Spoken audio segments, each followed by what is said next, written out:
And it's my great pleasure to welcome to the programme Len Clark. Len, welcome to our show. Good afternoon, Declan, and on the ball listeners. The Fighting Irish have now turned their focus to the Louisville Cardinals, the team that they will open the 2019 football season against a week from tomorrow on Labor Day in the United States down in Louisville. It will be the first time Notre Dame will play in the Commonwealth of Kentucky. But Declan, a special day. We've been trying to get this guy for a long time. No holiday or birthday. Joining us from the South Bend Tribune is Notre Dame football beat writer Eric Hansen. Good afternoon, Eric. Hey, how are you guys doing? Welcome to the program, Eric.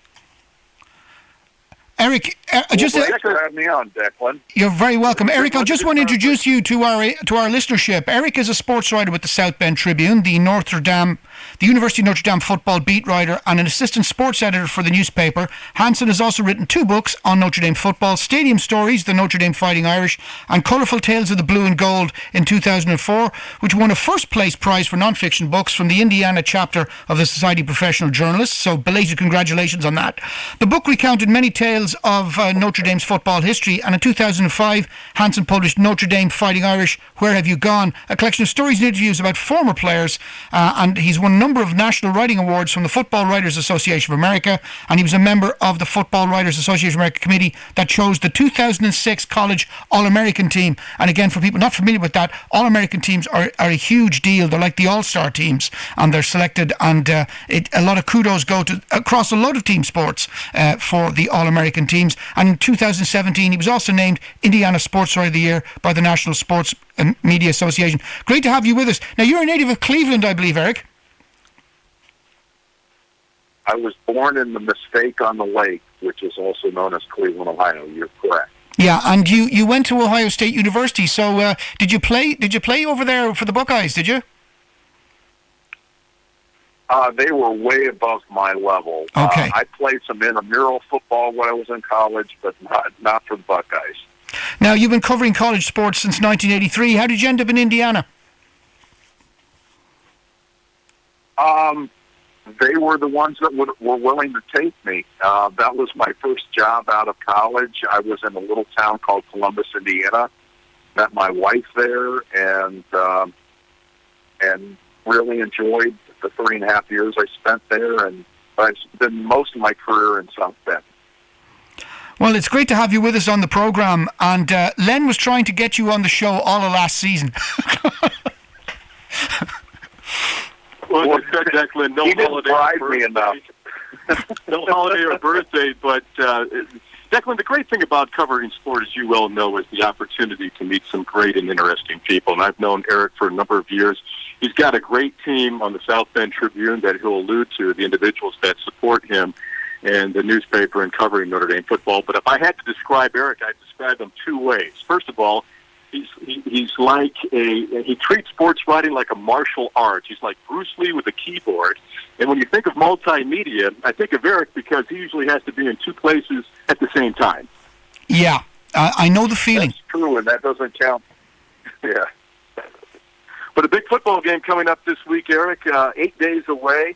Tell Declan and the listeners on the ball, 8 days, it's a long time, really, but not really in terms of preparation for the season opener. But give us your thoughts about Notre Dame going into this 2019 football season. Well, I think it's exciting because there's some exciting knowns about the team and some exciting unknowns about the team. I think most of us on the beat believe that Notre Dame may have its best offense of the Brian Kelly era, which would be, this is the 10th year of it, that they'd have the most potent offense that they've had. They have a couple little flat tires with Cole Kmet, the tight end, being out for the opener at least, and Michael Young, starting wide receiver, being out a little bit longer than that. Both of them broke their collarbones. And then on defense, there's some really good pieces. I mean, the defensive ends, this may be the best pass rush Notre Dame has had in a long, long time. The safeties are very good. There's an elite corner in Troy Pride. And then you got a bunch of question marks right in the middle of the defense at linebacker. Very talented bunch. Just don't know how cooked they are, how ready they'll be to play at the beginning of the season. And then special teams has been kind of a roller coaster ride in the kicking game with Jonathan Dorr and Jay Bramblett being the new specialists. They have certainly improved in practice, but it all changes when the bright lights go on, and they go on, as Len mentioned, 8 days in Louisville. Len, the other teams that play in, shall we say, proper conferences, some of them are kicking off their season this weekend. That the way that Notre Dame is set up, they don't play in a formal conference as such. Notre Dame is an independent, and because of its national identity, Notre Dame will probably never join a conference unless they are forced to. But they do affiliate with the ACC conference. There are 5 ACC teams that play on the Notre Dame schedule every year, and they switch around, they alternate. And so these are schools like North Carolina's Clemson, the defending national champion. Louisville, the team that they will open up, is part of the ACC conference. But as Eric said, on paper, Notre Dame seems to have one of the better teams under the Brian Kelly era, which is now in its 10th year. But as he said, until the bright lights are turned on and they're between the white lines, we really don't know what type of football team this is. We've had only a little chance to see them in practice, but what we have seen is that there was a lot of great potential, and more importantly, it's a team that is building for the future. And Declan, as we have talked about, there's one player that has an Irish connection. Eric, I don't know if you know this, but J.T. Bertram, a freshman out of the state of Georgia, his father actually played rugby for a school called Blackrock in Dublin. He's an American, but his father was working in Dublin as he was growing up. And so there's a lot of ties between the University of Notre Dame and Dublin. And as you well know, Notre Dame and Navy will kick off the 2020 season. And we're just happy to have the Notre Dame report on Dublin City FM. And it's going to be an interesting ride this season. I wasn't aware of JD's dad's connection with Dublin, but that's really cool. Rugby is a fun sport. Some of my friends who live abroad love to watch rugby, so I'm curious if JD played. I'll have to ask him. In Declan, it's going to be an exciting weekend because it's the All-Ireland final between Dublin and Kerry, the drive for 5 for the Dublin team, and then you've got Notre Dame the next day. So if you're a sports fan, listen to On the Ball, because it is going to be a great weekend to celebrate that last traditional weekend of summer. Yeah, and the Dublin ladies GAA team just won their semi-final earlier today. We had live commentary of that, so they're going for their 3 in a row on the 15th of September. Eric, if you can talk about the individuals that you work with on a daily basis at the South Bend Tribune. You've got a great team that you work with, a great sports editor, and Bill Belinsky, but just talk about the challenges of covering a national team like Notre Dame. They always say that the 3 toughest jobs in the world are Pope, President of the United States, coach or quarterback at the University of Notre Dame, and then I would have to put beat writer for the University of Notre Dame in that top 10 as well.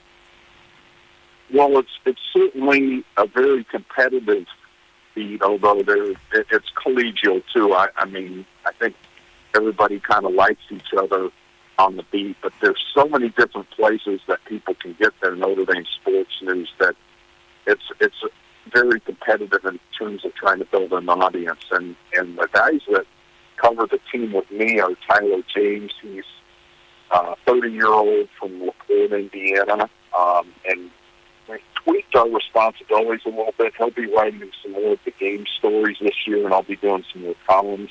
Tom Noy is part of our team. He also covers the Notre Dame men's basketball team.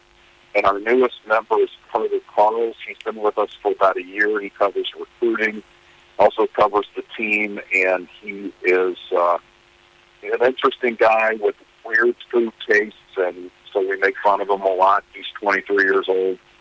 And Bill Belinsky is our sports editor. He's been there. He used to cover the team way back when they won their last national championship. He was the beat writer then. But it's a demanding job, and it's certainly something I wouldn't trade places with anyone else.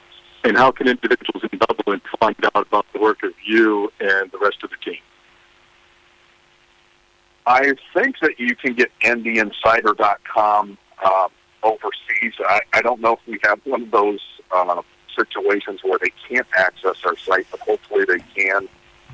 They can follow me on Twitter at GHansenNDI. We have. I'm also on WSBT radio weeknights, which would be really late night for our folks in Ireland, around 11 o'clock to midnight.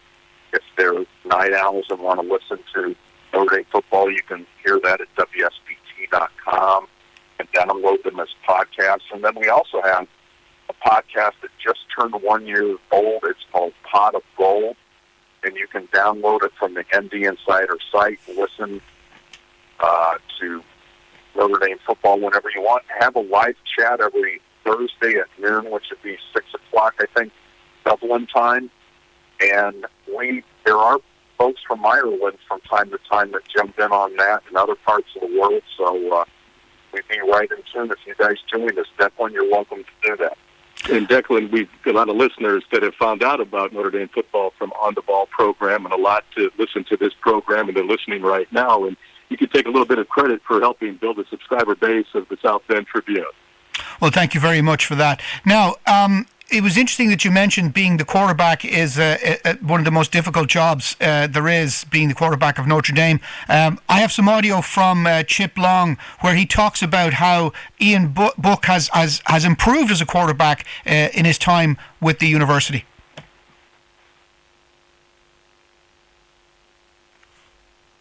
Group. The way he's adapted well with some new guys playing a lot more reps, and just feeling their tempo and knowing when they're going to be able to anticipate getting in and out of their cuts, especially the young receivers. I think he's adapted really well to those guys, and just his overall leadership and confidence, and the way he goes about each and every practice has been really impressive. Apologies for not being able to feature the other audio, Len. We've had some technical issues trying to convert it for broadcast, and unfortunately a couple of them didn't convert successfully, but never mind. That was Chip Long there speaking about Ian Book. Now, last year, Len, Ian Book had a backup quarterback called Brandon Wimbush, but he's moved on. So who's going to be backing up Ian Book in case he gets hurt?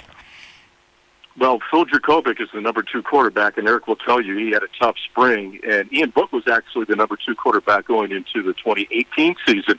But it's his show, and you heard Chip Long talking about the progress of Ian Book. And Eric, what have you seen of Ian Book over the past couple of months to differentiate himself this year from last year? What have you seen? Yeah, I thought, the things that Ian did last year was make really good decisions. The offense was very efficient, but the things that were lacking were maybe, the deep passing game, pushing the ball vertically down the field, and dealing with pressure from the other team, not pressure as in game pressure, but pressure as in a pass rush. And I think that what I really liked about what Ian did was how he attacked those areas in the off season. And I think we saw intermittent improvement in some and dramatic improvement in other areas. So I expect, Ian will be better statistically this year, and I think Notre Dame is going to be better off for it. Again, I'm not sure necessarily this is a better Notre Dame team because of the defensive questions, but I think largely because of what Ian was able to address in the offseason, they're going to be a better offense. And we have to keep Ian Book healthy, but Declan's question is the number 2 quarterback, what have you seen in Phil Dracovic and his progress since the spring? Yeah, I think that with Phil, sometimes you get inside your own head, and at Notre Dame it's easy to do that because, your antenna's up, you're reading what people say on your Twitter account, your Facebook, Instagram, and you hear, you walk by people on your way to class, and he's struggling, and it gets in your head. But Phil is an incredibly talented young man. He's just a sophomore, only played a little bit last year, kind of mop-up situations. But what I really like from Phil this month is that we've seen a lot more plays with him. We've seen him improving every day. He started off really rough in the first practice of training camp, threw a bunch of interceptions and looked bad doing it, and then all of a sudden he gathered himself. So I think there's been a real turning point with Phil in terms of his progress. I think that he's not in the league that Ian Book is as a quarterback at this stage of his career. But I think against certain teams, you could plug him in if Ian got hurt and you could win games with him. So there's your answer to that question, Declan. A big question, and if Ian Book were to go down, the Notre Dame offense is dependent on that number 2 quarterback, and as Eric said, there is progress, but the goal right now, especially in the next 8 days, is to keep everybody healthy. Yeah, we were mentioning on last week's show that a few guys had already gotten hurt in the early scrimmages for preparing for the full season. Yeah, that's the problem when you have full contact preparing for an opponent is unfortunately you do have some injuries at time to time, and unfortunately they happen to a couple of players that figure to be very involved in the Notre Dame offense. As Eric mentioned, Cole Kmet at tight end and Michael Young at wide receiver, they're going to be out at least for up to 6 to 8 weeks, possibly longer. But that's part of the game, and it's Notre Dame that the mentality is really next person in. And fortunately, this year, there's a lot of depth. And Eric, one area of depth this year is the running back area. And in Media Day, Coach Brian Kelly said to be a successful football team in 2019, they need to run the ball effectively and stop the ball. And you've got 5 guys in the backfield under the tutelage of first-year head coach Lance Taylor that can run the ball, and we'll see if that is going to be part of the Notre Dame game plan under Chip Law. Yeah, that's. I think the running backs were a pleasant surprise as a collection. I think people knew that Javon Armstrong could be pretty good from what we saw of him last year when he was healthy. Tony Jones has always been kind of a solid backup. I think he's a better backup. I think that he'll have a lot of carries this year. The guys that really surprised, though, were the 2 sophomores, Jameer Smith and Siegel Flemister, and true freshman Kyron Williams. They do have really good depth, and I expect 4 of them to play and have roles, especially, when you think about that Armstrong and Williams can line up as wide receivers or catch the ball out of the backfield. It really kind of widens the scope of what this offense could do. And Declan, that's just going to make this game against Louisville more exciting to see what the Notre Dame offense can do. It's both the defense, and there's some indications on defense that have been a big surprise in camp, especially at the safety position, Kyle Hamilton, a freshman out of the state of Georgia. But as Eric said earlier in the interview, we really don't know what this team is comprised of until they get between the white lines, between the numbers, to see how it goes. And Declan, if you can tell Eric a little bit about how fans over in Dublin view Notre Dame and how they'll be spending the Labor Day weekend that is celebrated in the United States. It's not a bank holiday, is it? No, it's not. We have a bank holiday at the start of August instead. We don't have the Labor Day, and the British have one, I think, tomorrow. So it's a week ahead of yours. But a lot of anticipation. There's a growing community in Dublin as far as Notre Dame fans. And then with the study abroad program at Notre Dame, it seems like Notre Dame is all around Dublin, and that's really going to intensify as we get closer to that start of the 2020 season. So kind of tell Eric about the anticipation for bringing Notre Dame back to Dublin, although it's a Navy game, and just how Notre Dame is being received over in Dublin with the addition of this program and Notre Dame becoming more and more of a known entity in terms of sport in Ireland. Well, NFL has been shown on terrestrial television, and now it's on satellite TV in this country since the early 1980s. I mean, one of the first teams I remember seeing featured Dan Marino, and then we saw the Chicago Bears team that won that Super Bowl in the mid-80s, and then we had the great 49ers teams then under Steve Young as well, and so on. So we've been watching American football here pretty regularly since the mid-80s. College teams have been covered by, we have an ESPN feed here on a couple of satellite sports packages, and you can get to see the college games. So there is an appetite for college football, and as you know, the last time around, Len, the previous times Notre Dame have been here, the games have all done very, very well. There's a capacity of about 35 to 40,000 for American football because of sightlines with the number of people on the sideline for an American football team. Some of the touchline seats, they aren't worth selling for American football because you wouldn't be able to see much of the play because you'd be blocked by some of the people who are doing their work for their respective teams. But nevertheless, the games do sell out and are quite popular. And then you've got the Gaelic gridiron that's also becoming more and more popular, being played by people in Ireland. Yes, indeed. Recently we had our Shamrock Bowl, which took place between the South Dublin Panthers and the Belfast Trojans. Belfast won out on that one. That's a sport that's been played here again. We've had our own league for going back about 25 years or so at this stage, and a number of the universities are involved, including my own alma mater, UCD, have a team in it. In fact, UCD got beaten in the semi-finals by I believe Belfast Trojans. They lost 14-0 in Belfast in the semi-final, having gone very, very well in the regular season. They just can't seem to get past that semi-final hump.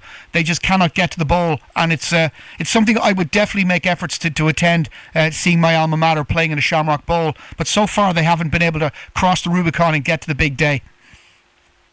And Eric, Notre Dame is becoming more international with the addition of a player from Germany. So maybe one day we'll actually see a player from Ireland or Dublin on that roster for the University of Notre Dame. That would be cool. Yeah, I mean, okay. Given the sport is played here, it's theoretically possible. That's something that we look forward to. So we've had a great talk this afternoon. I know Eric, as we said, he is the epitome of multimedia. He's got to be in 2-3 places at the same time. So, Eric, we appreciate you reaching out and being a part of On the Ball on Dublin City FM today. And we'll see you down in Louisville or possibly during the week, although we won't have access to the team this week as they're going into, I would say, real preparation for Louisville. That sounds great. Nice meeting you, Declan. Thanks for having me on. Thank you very much, Eric. We hope to have you on again at a time that's mutually suitable. That that you're free to join us again. Sounds good. Take care. And Declan, that's one of the great things about covering Notre Dame is that you get to meet people like Eric and actually learn from him. He's, as I said, he treats sports writing like a martial art. Also getting into the electronic side like we are. But that just makes the coverings of the games even more special. And with covering the game is special in itself, but it's those sidelines, those stories and those features and seeing behind the scenes that make it even more special. And I know, On the Ball is a part of that Notre Dame story now because it is the only international outlet to cover Notre Dame football. And so we're glad and proud to be a part of that and what you do on a weekly basis. Well, we're delighted to be able to do it. Eric, thank you so much for joining us. Len, we've run out of time. We're going to have to knock it on the head. It's the end of my program. Thank you so much for joining us.